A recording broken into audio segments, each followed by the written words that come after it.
مرحبا، كيفكم؟ أنا محمد قوتلي، واليوم رح نكمل مع بعض دروسنا عن مصطلحات المنزل بالفيديو الثالث.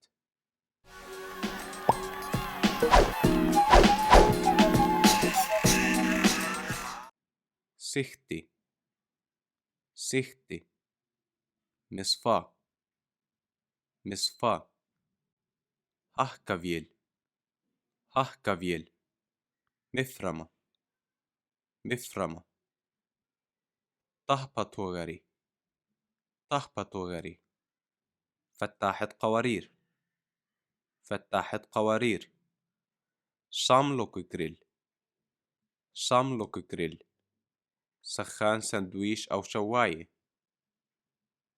هوس هوس منزل منزل هوسكوكن هوسكوكن أثاث أثاث غولف مهطة غولف مهطة سجادة سجادة سكريف بورد سكريف بورد طاولة مكتب طاولة مكتب سكريفستوفا سكريفستوفا مكتب مكتب هربركي هربركي غرفة غرفة سفبنهربركي سفبنهربركي غرفة النوم غرفة النوم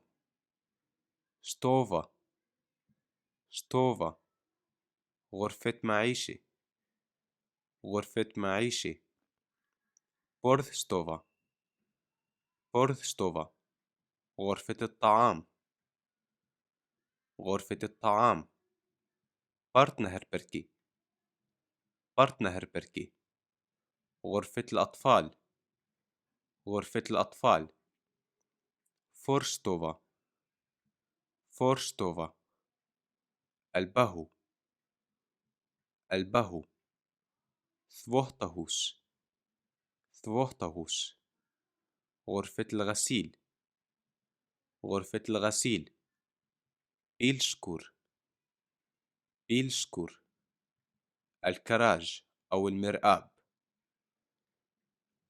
باذ باذ بانيو أو حوض الاستحمام باذهربركي باذهربركي حمام حمام كلوست كلوست مرحاض مرحاض رافتايكي رافتايكي أدوات كهربائية ثوهتافيل ثوهتافيل غسالة غسالة. وهيك بنكون خلصنا درسنا لليوم. بتمنى انكم تكونوا استفدتوا، ولو بتحبوا تكملوا معنا تتفرجوا ونتعلم مع بعض تابعونا. إلى اللقاء.